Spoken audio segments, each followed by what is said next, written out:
This method can help answer key questions in the bioluminescence field, such as finding optimal growth conditions for maximal light intensity of bioluminescent bacteria and determining a regulatory mechanism. The main advantage of this technique is the easy setup, which can be used for various strains and organisms, as well as the simple and fast adjustment possibilities.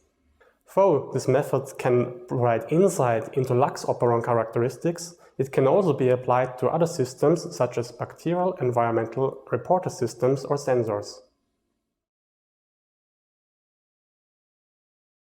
To begin, prepare an overnight culture by inoculating 100 milliliters of LB medium with kanamycin with lux operon transformed E. coli BL21 cells from glycerol stock or directly from a transformation plate. Incubate the culture at 37 degrees Celsius and 120 RPM overnight. The following day, inoculate 800 milliliters of LB kanamycin medium with 8 milliliters of the overnight culture. Incubate the culture at 37 degrees Celsius and 120 RPM in an incubator shaker until the cell density reaches an OD 600 of 0.6 to 0.8. Reduce the incubation temperature to 28 degrees Celsius and induce protein expression by adding 0.1 millimolar IPTG. Then observe the cells until they start to shine.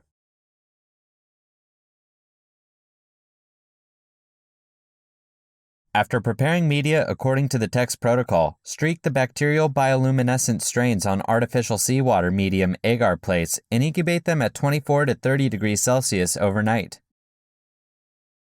Prepare an overnight culture by inoculating 100 ml.